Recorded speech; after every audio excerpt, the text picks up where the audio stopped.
Ya, Waalaikumsalam. Lebat yang.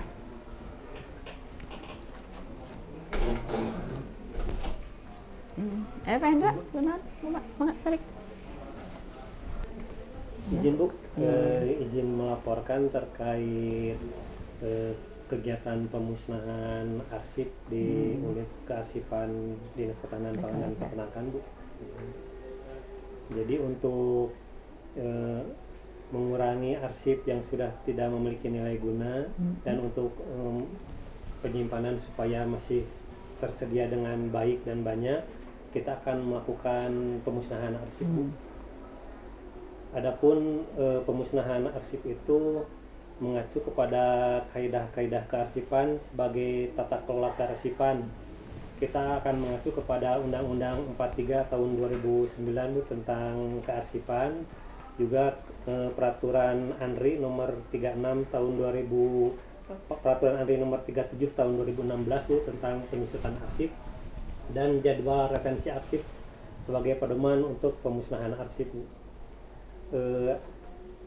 Ada beberapa langkah yang harus kita lakukan terkait penyusutan pemusnahan arsip. Yang pertama, kita itu membentuk panitia yang diterbitkan melalui surat keputusan gubernur. Yang keduanya, Arsiparis melakukan klasifikasi arsip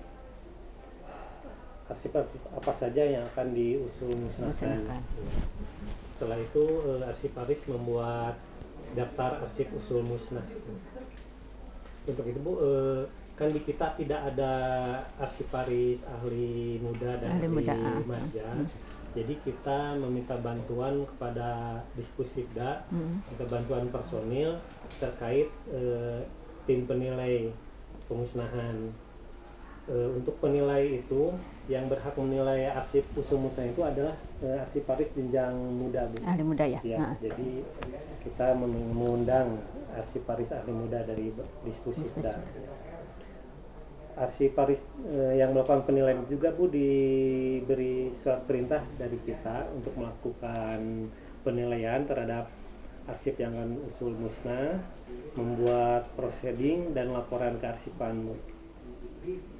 Terus setelah Arsiparis ahli muda melakukan penilaian, selanjutnya adalah Arsiparis ahli muda melakukan verifikasi, melakukan verifikasi dan persetujuan apakah arsip yang kita usulkan itu apakah layak diusul musnahkan atau tidak. Nah, itu juga sama, dibuat surat perintah lagi Arsiparis ahli muda untuk melakukan penilaiannya. Kalau setelah beres penilaian Arsiparis maja itu, kita membuat surat persetujuan Bu kepada gubernur, surat persetujuan pemusnahan, dan Bapak Gubernur memberikan surat rekomendasi, terhadap usulan yang kita sampaikan. Kalau usulan kita diterima, Pak Gubernur akan mengeluarkan penetapan terhadap surat usul musnah arsip yang ada di DKPP. Setelah yang selanjutnya adalah melakukan pemusnahan kita dengan mengundang unsur-unsur dari Biro Hukum dan Inspektorat sebagai saksi dalam pelaksanaan pemusnahan.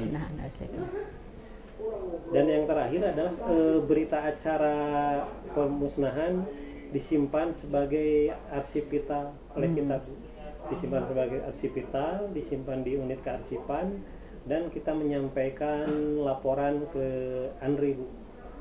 Untuk saat ini dari hasil verifikasi bahwa terdapat 88 box arsip yang akan diusul musnahkan, itu dalam kurun waktu arsip 2008 sampai 2016 Bu.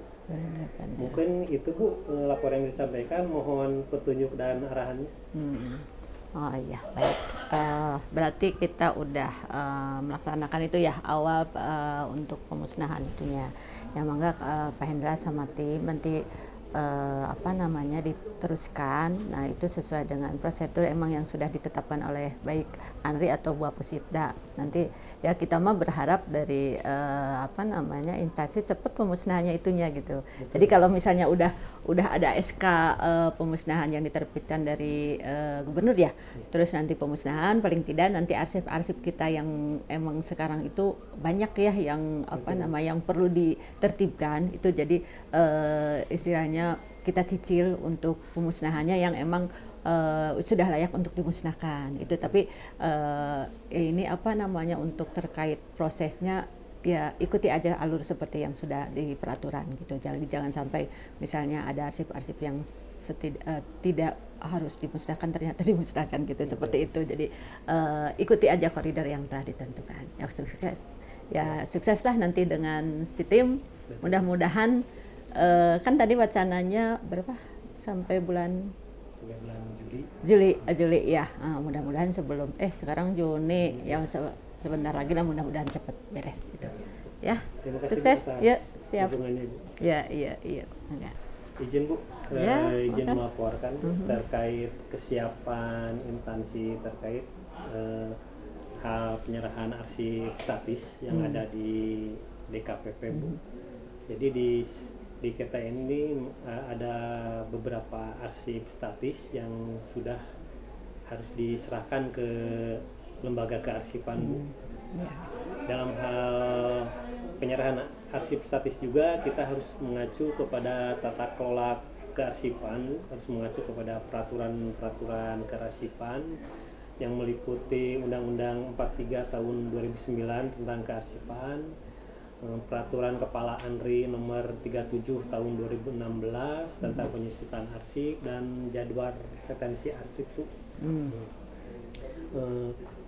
Dalam proses penyerahan arsip statis juga Bu sama ada beberapa langkah yang harus dilakukan, seperti yang pertama adalah membentuk panitia penyerahan arsip statis.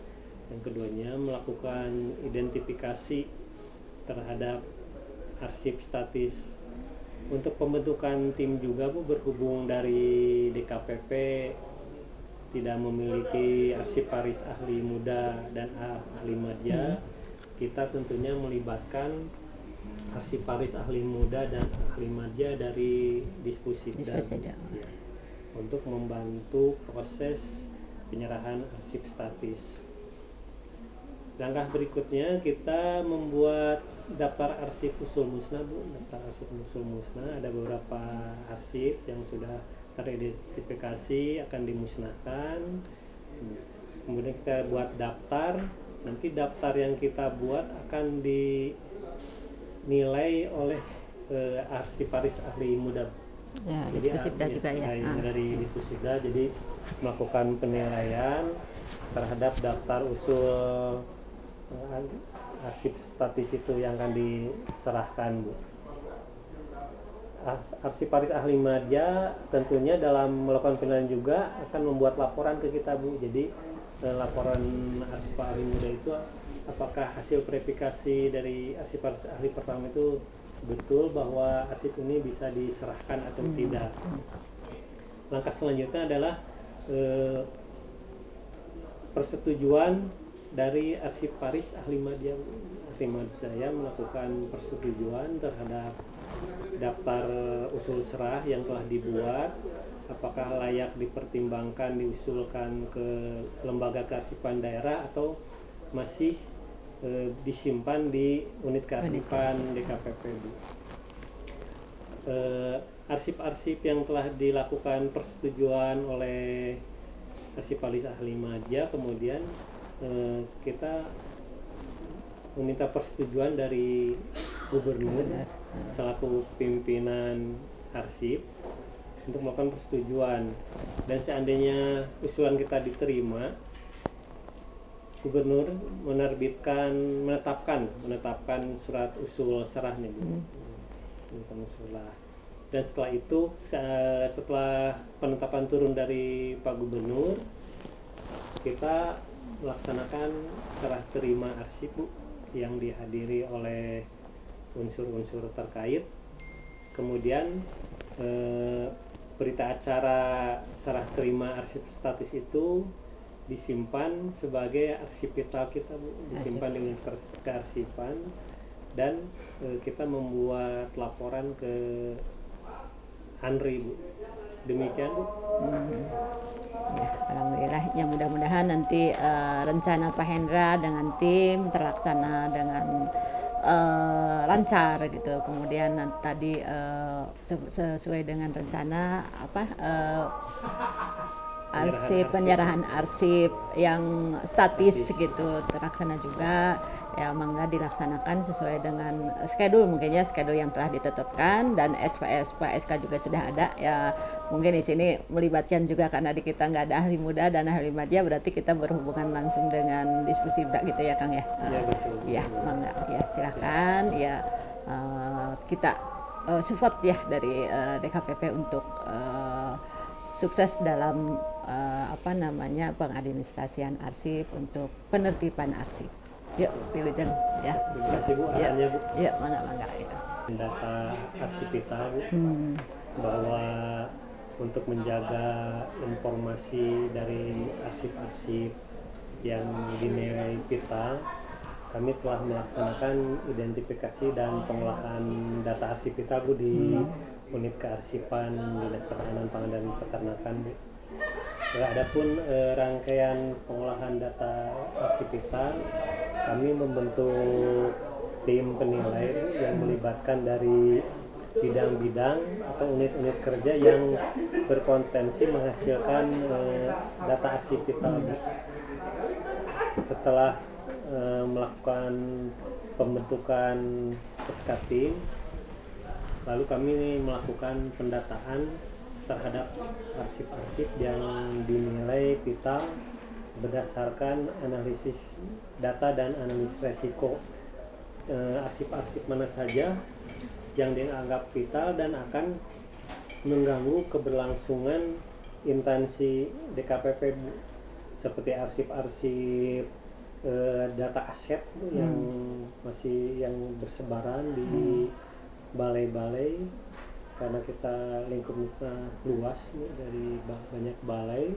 Data-data arsip vital teridentifikasi merupakan aset, Bu. Aset itu masuk, kemudian rencana strategis, rencana kerja, lakip dan sakit juga masuk dalam pendataan arsip vital, Bu. Nah, kemudian tim melakukan membuat daftar arsip vital.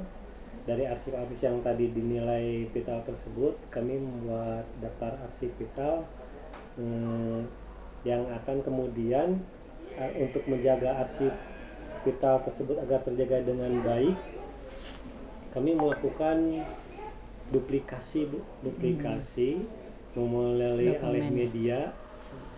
Jadi yang arsip yang satu disimpan di unit kearsipan, yang lainnya disimpan di tempat lain agar arsip tetap terjaga, agar kita mempunyai data lain kalau terjadi sesuatu terhadap arsip kita, Bu.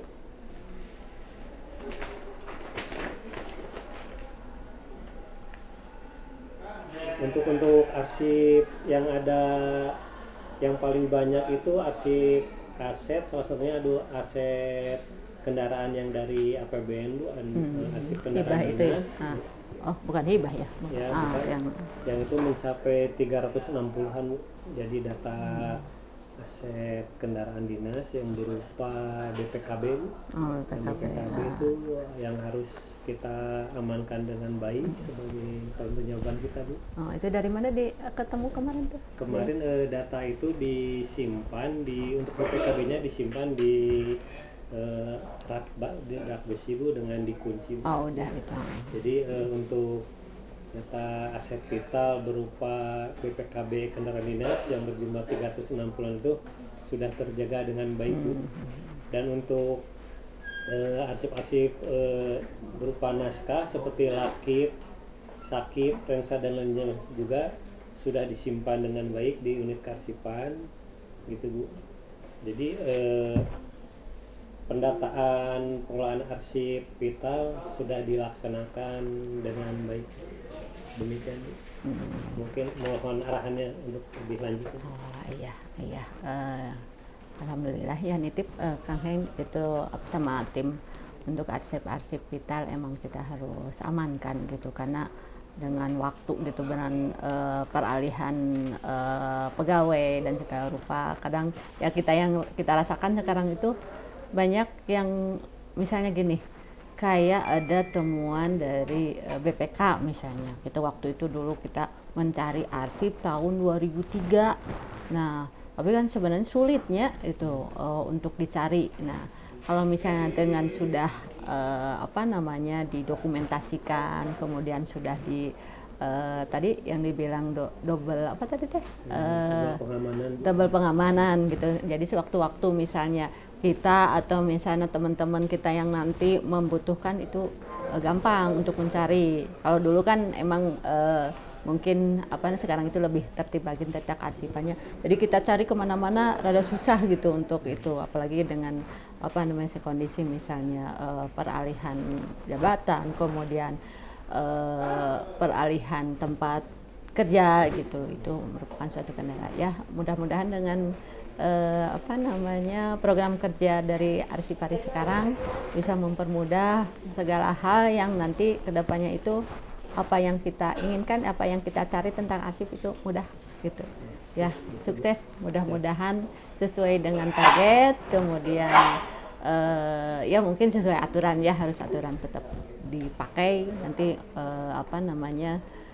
arsip kita mudah-mudahan tertib itu ya. Dan kami juga Bu berkomitmen untuk lebih proaktif dalam menjaga arsip, terutama arsip interaktif, mulai dari berita acara penyerahan, penyimpanan berita acara, sampai ketika yang tadi Bu sudah disampaikan, ketika ada perpindahan rotasi pegawai, kami akan perhatikan termasuk data-datanya tersebut Bu, data-data yang ditinggalkan oleh pegawai yang mutasi agar kita tidak kehilangan jejak. Nah itu iya, karena arsip itu kan panjang ya, arsip aset itu panjang, jadi nanti kalau misalnya waktu-waktu butuh, kalau sudah kita kelola dengan baik ya insya Allah jadi mempermudah ya. Terima kasih atas bimbingan dan arahannya. Assalamualaikum warahmatullahi wabarakatuh. Waalaikumsalam warahmatullahi wabarakatuh. Sampurasun. Rampes. Izin rekan-rekan, pada kesempatan kali ini saya akan menyampaikan materi terkait anti korupsi. Korupsi itu apa? Berdasarkan Undang-Undang Nomor 31 Tahun 1999, Junto Undang-Undang Nomor 20 Tahun 2001 tentang tindak pidana korupsi, pada pasal 2 menyebutkan bahwa setiap orang yang secara melawan hukum melakukan perbuatan memperkaya diri sendiri atau orang lain atau korporasi yang dapat merugikan keuangan negara atau perekonomian negara. Jadi setiap orang yang memperkaya diri sendiri atau sampai merugikan keuangan negara termasuk perbuatan yang korupsi. Pada pasal 3 juga disebutkan bahwa setiap orang yang dengan tujuan menguntungkan diri sendiri atau orang lain atau suatu korporasi menyalahgunakan wewenang, kesempatan atau sarana yang ada padanya karena jabatan atau kedudukan yang dapat merugikan keuangan negara atau perekonomian negara. Perbuatan korupsi itu tidak main-main, sampai denda sampai 1 miliar dan hukuman sampai 20 tahun penjara. Korupsi termasuk kejahatan yang luar biasa, extraordinary crimes. Adapun klasifikasi korupsi itu dimulai salah satunya dari suap, gratifikasi, perbuatan curang, pemerasan, konflik kepentingan, perbuatan curang, penggelapan dalam jabatan. Itu termasuk klasifikasi perbuatan korupsi. Sekarang faktor-faktor penyebab korupsi. Seseorang yang berbuat korupsi ada yang diakibatkan dari dorongan faktor internal. Aspek perilaku individu seperti sifat tamak, rakus, ingin menguasai harta orang lain, memperkaya diri sendiri, itu termasuk aspek perilaku individu. Dan moral yang kurang kuat sehingga terpengaruh atau ingin memperkaya diri sendiri. Yang ketiga adalah gaya hidup yang konsumtif, gaya hidup hedon. Kita sebagai ASN dilarang untuk melakukan atau mempublikasikan kehidupan kita yang hedon. Kita sebagai ASN harus bersikap hidup sederhana. Aspek berikutnya adalah aspek ekonomi. Aspek ekonomi salah satunya adalah karena pendapatan yang dianggap tidak cukup. Padahal kita dengan gaji dan tunjangan sudah lebih dari cukup. Tinggal kita bagaimana memanfaatkan pendapatan yang kita terima. Berikutnya aspek politis, yaitu kepentingan politis untuk mempertahankan kekuasaan. Karena ingin mempertahankan kekuasaan, para pejabat tidak sedikit yang melakukan kegiatan korupsi untuk mendapatkan uang untuk mempertahankan jabatannya. Yang terakhir adalah aspek sikap masyarakat terhadap korupsi. Jadi di masyarakat kita masih bersifat pasif dalam pencegahan. Kadang kita takut untuk melapor kalau misalkan ada hal-hal yang dianggap perbuatan korupsi. Karena kita takut, kita mendiamkan aja. Padahal kita harus ada keberanian untuk melaporkan perbuatan yang dianggap korupsi.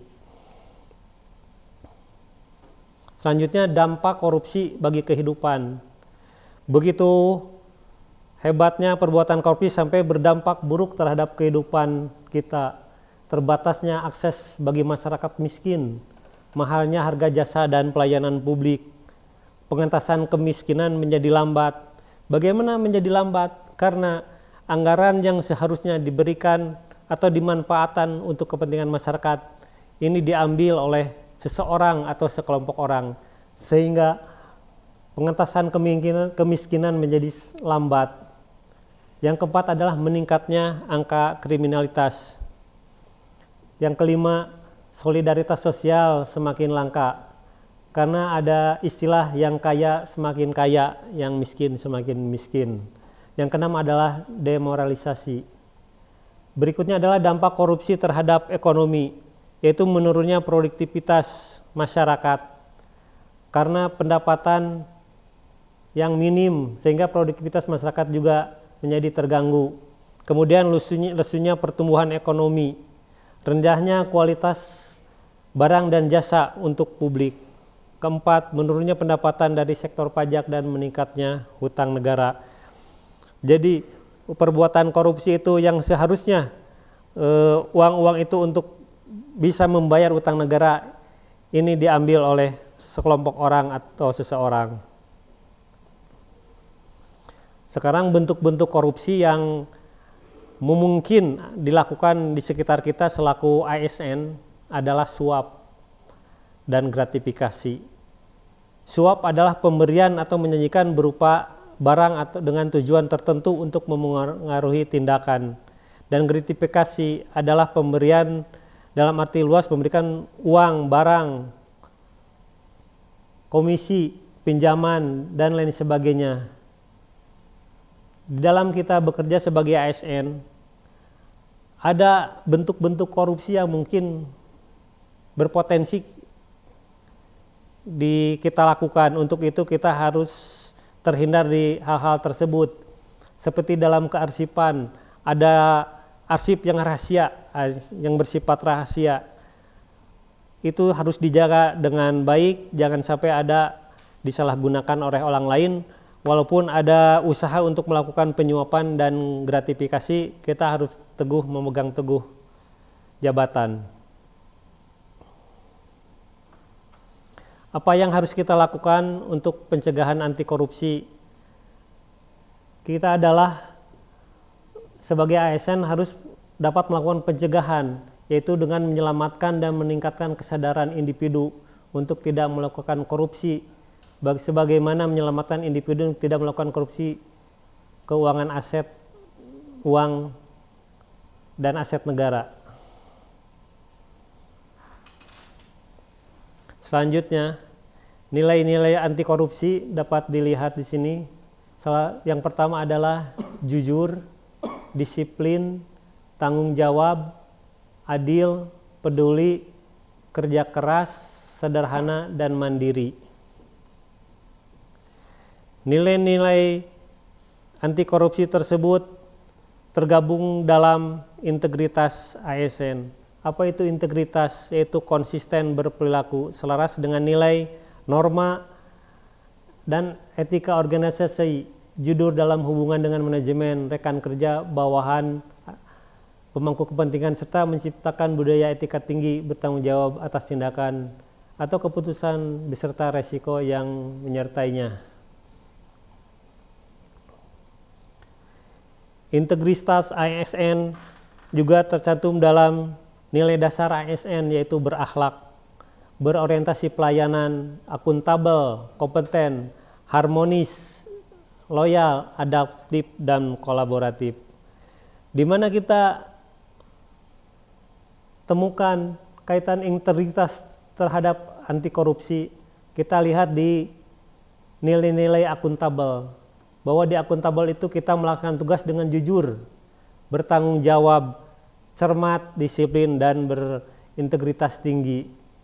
Kemudian menggunakan kekayaan dan barang milik negara secara bertanggung jawab, efektif, dan efisien. Jangan pernah kita memanfaatkan barang milik negara untuk kepentingan diri sendiri atau golongan. Gunakan kekayaan dan barang milik negara untuk keperluan dinas. Yang ketiga adalah tidak menyalahgunakan wewenang dan jabatan. Setiap ASN mempunyai kewenangan dalam jabatannya. Jangan sekali-kali kita menyalahgunakan wewenang terhadap jabatan yang kita miliki.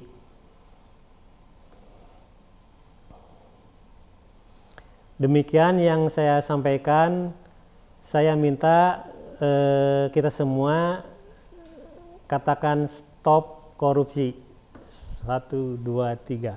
Stop korupsi. Demikian, wassalamualaikum warahmatullahi wabarakatuh.